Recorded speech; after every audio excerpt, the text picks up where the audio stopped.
በዓለም የጦርነት ታሪክ ውስጥ ስማቸው ሲነሳ የሚንቀጠቀጡ ምድርን የሚያርዱና የሰውን ልጅ የመኖር ተስፋ በአንድ ቅጽበት አመድ የሚያደርጉ ኃይሎች አሉ። ከነዚህ ሁሉ በላይ ግን በአንድ ጠብታ መሬት ላይ ተቀምጣ ዓለምን በቴክኖሎጂዋ የምታሽከረክረው ጠላቶቿን በቁም ቅዠት ውስጥ የምታስረው አንዲት ሀገር አለች፣ እስራኤል። ይህች ሀገር ለዓለም የምታሳየው ገጽታ የሰላምና የልማት ሊሆን ይችላል። ከግርማ ሞገሷ በስተጀርባ ግን ሰማይን የሚቀዱ ምድርን የሚሰነጥቁና የሰው ልጅ አእምሮ ሊገምታቸው የማይችላቸው የጥፋት መሳሪያዎች ተደብቀዋል። የእስራኤል ወታደራዊ ጉልበት ከቁጥር ወይም ከሰው ኃይል በላይ ነው። እሱ ረቂቅ ነው። እሱ የማይታይ ነው። እሱ ደግሞ ገዳይ ነው። ዛሬ የምንመረምራቸው ሶስት አስፈሪ ኃይሎች እስራኤልን በዓለም ላይ ማንም ሊነካት የማይደፈር የብረት ምሽግ አድርገዋታል። እነዚህ መሳሪያዎች የመከላከያ ብቻ አይደሉም። እነዚህ መሳሪያዎች የፍርድ ቀን መቅሰፍቶች ናቸው። ወደ መጀመሪያው አስፈሪ ኃይል ስንገባ ስሙ ራሱ ማራኪ ነገር ግን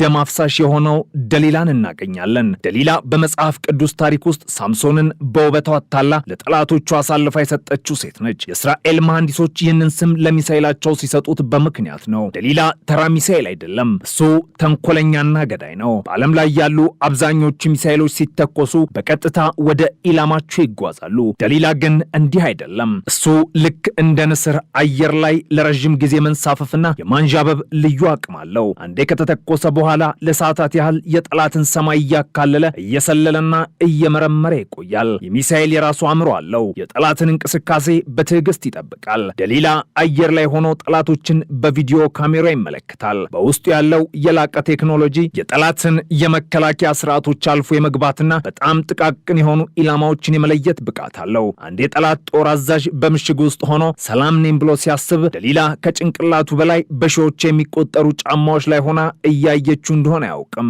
የሚሳኤል ኢላማው ላይ ከመፈንዳቱ በፊት ሊያድን ይችላል። ይኸውም የጠላት ኢላማ ተንቀሳቃሽ ከሆነ ወይም ሁኔታዎች ከተቀየሩ ደሊላ ጥቃቱን አቋርጦ ሌላ የተሻለ ኢላማ እስኪገኝ ድረስ በአየር ላይ መዞሩን ይቀጥላል። ይህ ነው አስፈሪነቱ። ጠላት መቼ እንደሚመታው አያውቅም። ደሊላ በራዳር አትታይም፣ ድምፅ የላትም። ነገር ግን አንዴ ኢላማዋን ካረጋገጠች በኋላ ልክ እንደ መብረቅ ተወርውራ ምሽጉን፣ ቤተ ሙከራውን ወይም የጦር አዛዡን ወደ አመድነት ትቀይራለች። ይህ መሳሪያ እስራኤልን በዓለም ላይ ካሉ ሀያላን ሀገራት ሁሉ የላቀች የሚያደርጋት የጦርነት ሕግ በመቀየሯ ነው። ጦርነት አሁን ጉልበት ሳይሆን ትዕግስትና ብልሃት ሆኗል። ደሊላ ደግሞ የዚህ ብልሃት ቁንጮ ነች። ነገር ግን ከደሊላ ይበልጥ በሰው ልጅ ልብ ውስጥ ፍርሃትን የሚዘራ ሌላ ኃይል አለ። እሱም ሃሮፕ ይባላል። ሃሮፕን ብዙዎች ነፍሰ ገዳይ ንብ ወይም ራሱን አጥፊ ድሮን ይሉታል። ይህ መሳሪያ በድሮንና በሚሳኤል መካከል ያለ ድብልቅ ቴክኖሎጂ ነው። ሃሮፕ ሰው አልባ አውሮፕላን ቢሆንም ስራው ግን ሰልሎ መመለስ አይደለም። ስራው ገድሎ መሞት ነው።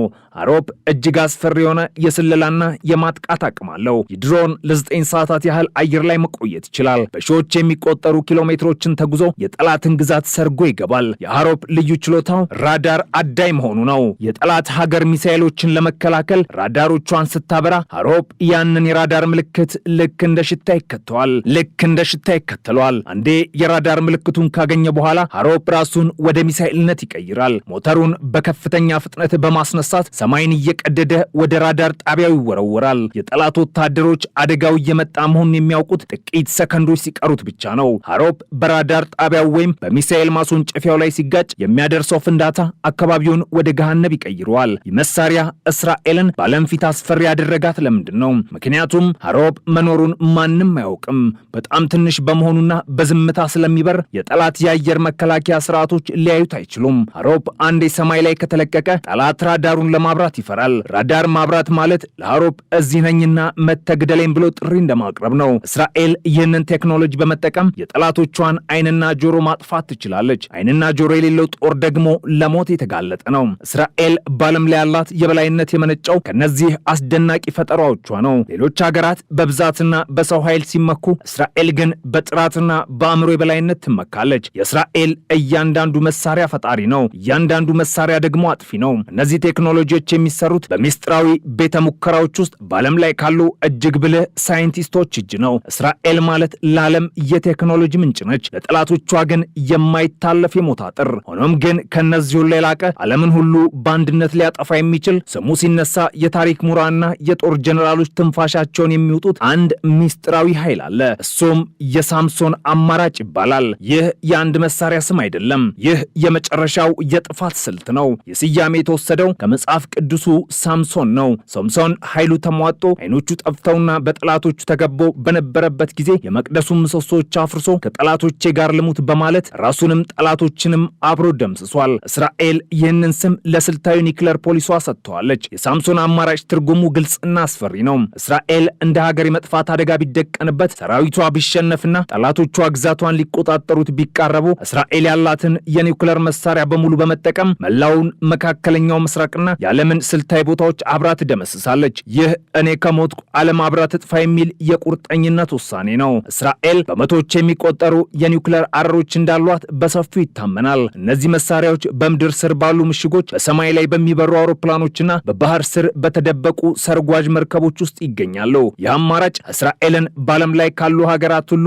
ይበልጥ እንድትፈራ ያደረጋት ትልቁ ምክንያት ነው። የዓለም ሀያላን ሀገራት አሜሪካ፣ ሩሲያና ቻይናን ጨምሮ እስራኤል አደገኛ ሁኔታ ውስጥ እንዳትወድቅ ከፍተኛ ጥንቃቄ ያደርጋሉ። ምክንያቱም የእስራኤል መጥፋት ማለት የዓለም ፍጻሜ መጀመሪያ ሊሆን እንደሚችል ያውቃሉ። የሳምሶን አማራጭ እስራኤልን የማትነካ ሀገር አድርጓታል። ጠላቶቿ እስራኤልን ለማጥፋት ቢያስቡ እንኳን ዋጋው የራሳቸውን መጥፋት መሆኑን ያውቃሉ። ይህ ስልት እስራኤልን በዓለም ፖለቲካ ውስጥ እጅግ ጠንካራና ተደራዳሪ ያደርጋታል። በእስራኤል ላይ ጥቃት መሰንዘር ማለት ከእሳተ ገሞራ ጋር መጫወት እንደማለት ነው። እስራኤል ይህንን ሁሉ ኃይል የገነባችበት በምክንያት ነው። ለዘመናት በጠላቶቿ ተከባ የኖረች ሀገር በመሆኗ ዳግመኛ አይከሰትም የሚለው መርህ በደሟ ውስጥ ይገኛል። የእስራኤል ጦር መሳሪያዎች የተሰሩት ለመግደል ብቻ አይደለም፣ የተሰሩት መኖርን ለማረጋገጥ ጭምር እንጂ። ነገር ግን ይህ መኖር የሚረጋገጠው ለጠላቶች እጅግ አስፈሪ የሆነ ጥፋትን በማዘጋጀት ነው። የእስራኤል ሰማይ በብረት ጉልላት የታጠረ ነው። ምድሯ በመርካባ ታንኮች የተጠበቀ ነው። ባህሯ በሰርጋዥ መርከቦች የተከበበ ነው። ከነዚህ ሁሉ በስተጀርባ ግን ደሊላ፣ ሀሮፕና የሳምሶን አማራጭ እንደ ጥላ ሆነው ይጠብቃሉ። ዓለም እስራኤልን ሲመለከት የሚያየው አንዲት ትንሽ ሀገር ነው። ነገር ግን በወታደራዊ መነጽር ሲታይ እስራኤል ግዙፍ አንበሳ ነች። ቴክኖሎጂዋ ከሰው ልጅ ዕውቀት በላይ ረቀቀ። ወታደራዊ ስልቷ ደግሞ ከምንም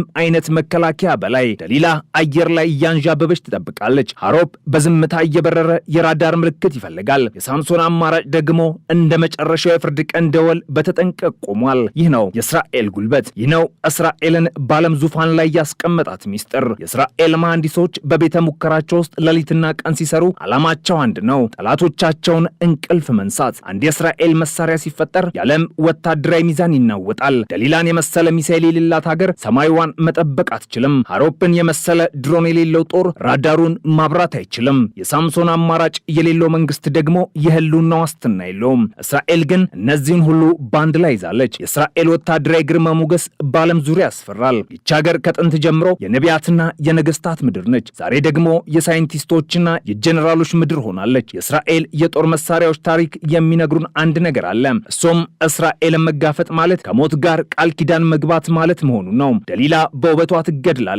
ሀሮፕ በዝምታው ያጠፋል። የሳምሶን አማራጭ ደግሞ ዓለምን አመድ ያደርጋል። እስራኤል በዓለም ካሉ ሀገራት ሁሉ በላይ ሆና የምትታየው በእጇ የያዘችው መሳሪያ ስለታም ስለሆነ ብቻ አይደለም። ያንም መሳሪያ ለመጠቀም ያላት ቁርጠኝነት ወደር የሌለው ስለሆነም ጭምር ነው። በመካከለኛው ምስራቅ በረሃዎች ውስጥ የሚሰማው የእስራኤል የጦር አውሮፕላኖች ድምፅ ለወዳጆቿ የደህንነት መዝሙር ነው፣ ለጠላቶቿ ግን የሞት ደወል። የእስራኤል ቴክኖሎጂ በየቀኑ እየተለወጠና እየረቀቀ ይሄዳል። ዛሬ ደሊላና ሀሮፕ የምንላቸው መሳሪያዎች ነገ ይበልጥ አስፈሪ ወደሆኑ አዲስ ግኝቶች ሊቀየሩ ይችላሉ። እስራኤል ግን ሁልጊዜም ከጠላቶቿ 10 እርምጃ ቀድማ ትጓዛለች። ይህ የቀዳሚነት ሚስጥር ደግሞ በመረጃ በእውቀትና በማያወላውል ብሔራዊ ስሜት ላይ የተገነባ ነው። እስራኤል በዓለም የጦር መሳሪያ ገበያ ውስጥም ቢሆን ተወዳዳሪ የላትም። ብዙ ሀገራት የእስራኤልን ቴክኖሎጂ ለመግዛት ቢሊዮን ዶላሮችን ያወጣሉ። ነገር ግን እስራኤል እጅግ ሚስጥር የሆኑትንና የህልውና መሰረት የሆኑትን መሳሪያዎቿን ለራሷ ብቻ ታስቀምጣለች። ደሊላና ሀሮፕ ለሽያጭ ሊቀርቡ ይችላሉ።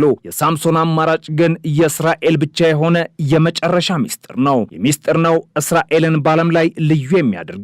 የእስራኤል ወታደራዊ ኃይል ትርጉሙ አንድ ነው፣ አንሸነፍም የሚለው ቃል ተግባራዊ መገለጫ። ደሊላ፣ ሀሮፕና የሳምሶን አማራጭ ይህን ቃል እውን ለማድረግ የተፈጠሩ መቅሰፍቶች ናቸው። ዓለም እስራኤልን በአክብሮትና በፍርሃት ይመለከታታል። ምክንያቱም የእስራኤል እጅ ረዥም ነው፣ ጥፍሯ ደግሞ ስለታም ነው። ይህች ትንሽ ሀገር በዓለም ላይ ያላት ታላቅነት በያዘችው አስፈሪ መሳሪያና ባላት የማይበገር መንፈስ ላይ የተመሰረተ ነው። እስራኤል ማለት የጥበብ ምንጭ ብቻ ሳትሆን አስፈላጊ ሆኖ ሲገኝ የጥፋትን መጀመሪያ ልትሆን የምትችል አስፈሪ ኃይል ነች። ይህንን እውነት መረዳት ደግሞ በመካከለኛው ምስራቅ ያለውን የኃይል ሚዛን ለመረዳት ቁልፉ ነው። ደሊላ አሁን እያንዣበበች ነው። ሃሮፕ አሁንም እያደነ ነው። የሳምሶን አማራጭ ደግሞ አሁንም በዝምታ ዓለምን እያስጠነቀቀ ነው። የእስራኤል ወታደራዊ ግርማ ሞገስ ግን በዚህ ብቻ የሚያበቃ አይደለም። ሰማዩን በሚቀዱ ሚሳኤሎችና በዝምታ በሚበሩ ድሮኖች መካከል አሁን ደግሞ ዓለምን በድንጋጤ እያስለቀሰ ያለ ሌላ አዲስ ኃይል ብቅ ብሏል። እሱም አይረን ቢም ወይም የብርሃን ሰይፍ ነው። ይህ መሳሪያ ከሳይንስ ልብ ወለድ ፊልሞች የወጣ ይመስላል። ነገር ግን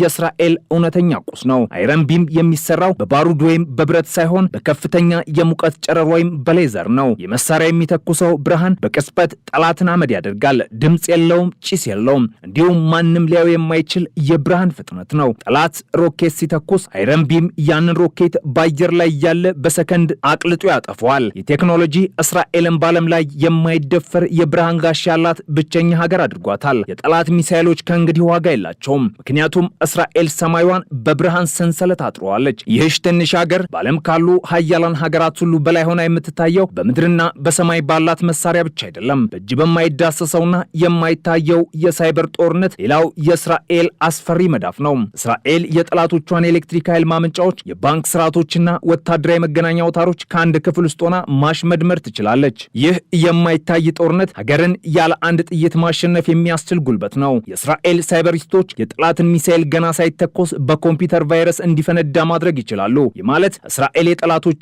አእምሮና ነርቭ ስርዓት ተቆጣጥራለች ማለት ነው። ዓለምን በሚቆጣጠረው በኢንተርኔትና በቴክኖሎጂ ዘመን እስራኤል ቁልፉን በእጁ ያዘች ዘበኛ ነች። ማንም ሊሰርገው የማይችል የዲጂታል ምሽግና ማንም ሊመክተው የማይችል የሳይበር ሰይፍ አላት። በዓለም ዙሪያ ያሉ ጀነራሎች የእስራኤልን ስም ሲሰሙ የሚያከብሩትም ለዚህ ነው። እስራኤል ማለት ለዘመናዊ ዓለም ጦርነት ሳይንስ አስተማሪ ነች። ሌሎቹ ሀገራት የሚጠቀሙባቸው መሳሪያዎች የእስራኤል የድሮ ግኝቶች ናቸው። እስራኤል ግን ሁልጊዜም ለዓለም ያልገለጸቻቸው ሚስጥራዊ መሳሪያዎች በጓዳው አላት። የእስራኤል መሪዎች ጸጥታችን ከንግግራችን በላይ ያስፈራል የሚሉትም በምክንያት ነው። እያንዳንዱ የእስራኤል ዜጋ ወታደር ነው። እያንዳንዱ የእስራኤል ሳይንቲስት ደግሞ የሀገሩ ጠባቂ ነው። ይህ የአንድነትና የጥበብ ጥምረት እስራኤልን በዓለም ካርታ ላይ እንደ ትልቅ ኃይል ማዕከል አቋቁሟታል። የትኛውም ሀያል መንግስት ቢሆን የእስራኤልን ፍላጎትና ደህንነት ከግምት ውስጥ ሳያስገባ እርምጃ አይወስድም። ምክንያቱም እስራኤል ማለት የመካከለኛው ምስራቅ ንስር ብቻ ሳትሆን ዓለምን ሁሉ በአንድ ቅጽበት ወደ በረዶነት ወይም ወደ እሳትነት ለመለወጥ የምትችል ድብቅ ኃይል ነች። የእስራኤል ወታደራዊ በላይነት የሚለካው በጠላቶቿ ቁጥር ሳይሆን በጠላቶቿ ልብ ውስጥ በዘራችው ፍርሃት ነው። ደሊላ፣ ሃሮፕ፣ አይረን ቢምና የሳምሶን አማራጭ ተዳምረው የሚሰጡት አንድ መልእክት አለ። እሱም እስራኤልን የነካ እሳት ውስጥ ገባ የሚል ነው። ይህች ሀገር በ10 ሺዎች የሚቆጠሩ ዓመታት ታሪክ ያላት ቢሆንም ዛሬ ግን የወደፊቱ ዓለም ምልክት ሆናለች። የእስራኤል የጦር መሳሪያዎች የሰው ልጅን የማጥፋት አቅም ቢኖራቸውም ዓላማቸው ግን እስራኤል ለዘላለም በክብርና በነጻነት እንድትኖር ማድረግ ነው። ይህን ዓላማ ለማሳካት ደግሞ እስራኤል ከሰማይ በታችና ከምድር በላይ ያለውን ማንኛውንም ኃይል ለመጠቀም ወደኋላ አትልም። ዓለም እስራኤልን በአድናቆትና በድንጋጤ መመልከቱን ቀጥሏል። እስራኤልም በቴክኖሎጂ ጥበቧና በማይበገር ወታደራዊ ጉልበቷ ዓለምን ማስገረሟንና ማስደንገጧን ትቀጥላለች። እሷ የማይታለፍ ምሽግ፣ የማይሰበር ሰይፍና የማይጠፋ የብርሃን ጋሻ ነች።